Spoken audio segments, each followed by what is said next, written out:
جی اجاز الحق صاحب کیا کہیں گے؟ بی ایل اے اور مجید جو ہے برگیڈ کو اس کو دہشت گرد تنظیم قرار دے دیا گیا امریکہ کی جانب سے. یہ بہت اچھی بات ہے. میں تو سمجھتا ہوں کہ بڑی اچھی پیش رفت ہے کہ امریکہ کو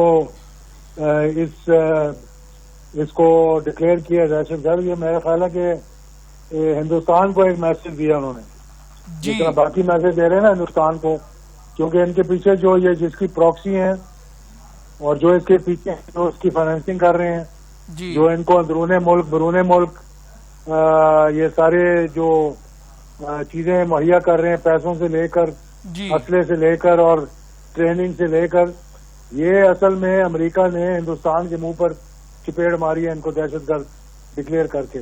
کرنا تو پاکستان کو چاہیے تھا, پاکستان گفتگو کرتے رہ گئے اور انہوں نے ڈکلیئر کیا اور بالکل صحیح کیا.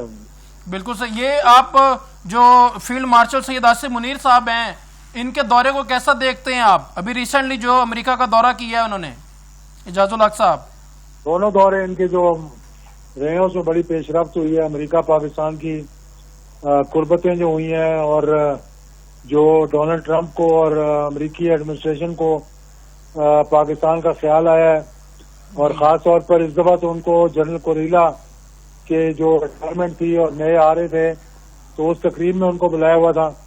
پچھلے دورے میں ان کو ڈونلڈ ٹرمپ نے کھانے میں مدعو کیا تھا, اور میرا خیال ہے کہ پاکستان نے بڑا اہم کردار ادا کیا ہے امریکہ ایران کو قریب لانے کے لیے, اور ایران اور اسرائیل کی سیز فائر میں, اور ڈونلڈ ٹرمپ کو یہ سمجھانے میں ایک اور لڑائی میں نہ پڑ جانا, پھر آپ کو نکلنا بڑا مشکل ہو جائے گا. کل جو ہے میرے خیال میں تمام دورے جو ہیں ان کے بڑے ہی مفید ہیں پاکستان کے لیے, اور یہ اعزاز سارا پاکستان کے لیے.